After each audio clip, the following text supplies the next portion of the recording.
A N हमेशा sentence में दिया रहता है, लेकिन कुछ बच्चे भ्रमित हो जाते हैं कि ए कहाँ पे लगाना है और एन कहाँ पे लगाना है, क्योंकि दोनों का मतलब एक होता है।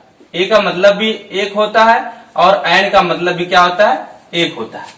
तो थोड़ा सा ध्यान से समझिएगा आप लोग। आज हम आपको बता रहे हैं कि ए और एन कहाँ लगता है। ठीक है, जैसे देखिए एन और ए,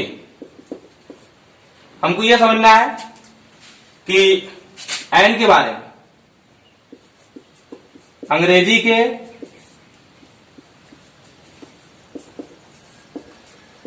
जिन शब्दों का उच्चारण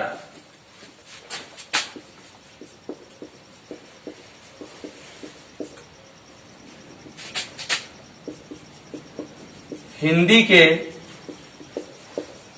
स्वर अक्षर से शुरू होता है, उसके पहले एक शब्द की अंग्रेजी के लिए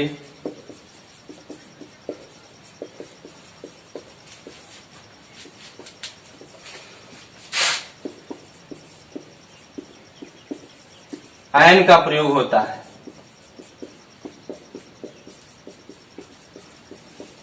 ठीक है, हमने कई बार देखा कुछ बच्चे कहते हैं कि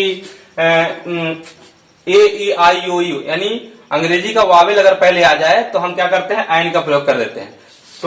तो आप लोग थोड़ा सा ध्यान समझिए, ये चीजें नहीं है। इसमें आपको ये समझना कि अंग्रेजी के जिन शब्दों का उच्चारण हिंदी के स्वर अक्षर शुरू होता है, कोई शब्द दिया गया है उसका आप प्रोनाउंसिएशन करिए, उसमें ये मत देखिए शुरू में ए ई आई ओ यू दिया गया है कि नहीं दिया गया, उसका आप उच्चारण करिए। अगर उसका उच्चारण हिंदी का स्वर अक्षर, हिंदी का स्वर अक्षर मतलब छोटा आ से लेकर के आ तक, ठीक है, इसमें से अगर आ जाता है उच्चारण का पहला अक्षर तो आप क्या लगाओगे, एन लगाओगे। जैसे मान लीजिए आप लिखते हैं अम्ब्रेला,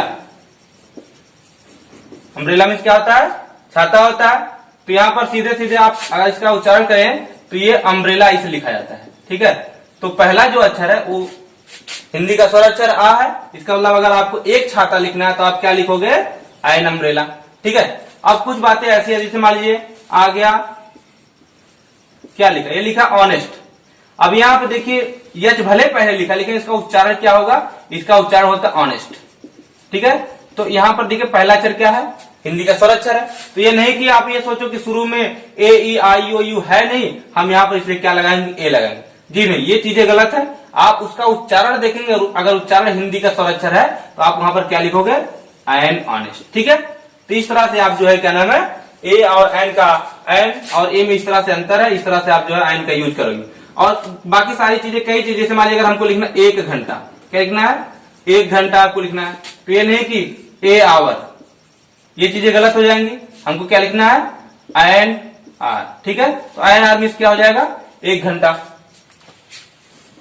तो ये चीजें आपके लिए हो गई एन का यूज। और इसका अगर उल्टा कर दिया जाए तो ए के यूज में क्या हो जाएगा, अगर वही उच्चारण जो है हिंदी का स्वर अक्षर नहीं है, अगर किसी संज्ञा शब्द का उच्चारण हिंदी का स्वर अक्षर नहीं है तो हम क्या यूज करेंगे। उसी तरह सेम इसका उल्टा हो जाएगा, अगर किसी कोई अंग्रेजी वर्ड दिया गया और उसका उच्चारण हिंदी का स्वर अक्षर नहीं है तो ध्यान दीजिएगा उसके पहले हम क्या लगाएंगे, ए लगाएंगे। ठीक है, तो ऐसी कई सारी चीजें आती हैं। जैसे मान लीजिए आप सीधे से देखिए मैड, जैसे हमने कह दिया एक पागल, एक पागल, तो सीधे सीधे आप क्या लिखोगे, ए मैड। यहां पर क्या है, मैड है। ठीक है, अब देखिए जैसे मान लीजिए हम लिखते हैं एक विश्वविद्यालय, एक विश्वविद्यालय। ठीक है, तो इस पहले अंग्रेजी होती है, यूनिवर्सिटी में क्या होता है, विश्वविद्यालय होता है। देखिए पहला अक्षर यू है ना, पहला अक्षर यू है, तो क्या हम यहाँ पर ए यूनिवर्सिटी लिखे कि एन यूनिवर्सिटी लिख दें, क्योंकि आप लोग सोचेंगे यू लिखा है तो एन लिखा जाएगा। जी नहीं, इसका अगर हम उच्चारण करते हैं तो क्या होता है, यूनिवर्सिटी। क्या होता है, यूनिवर्सिटी होता है, जो इस तरह से लिखा जाता है। पहला अक्षर क्या है,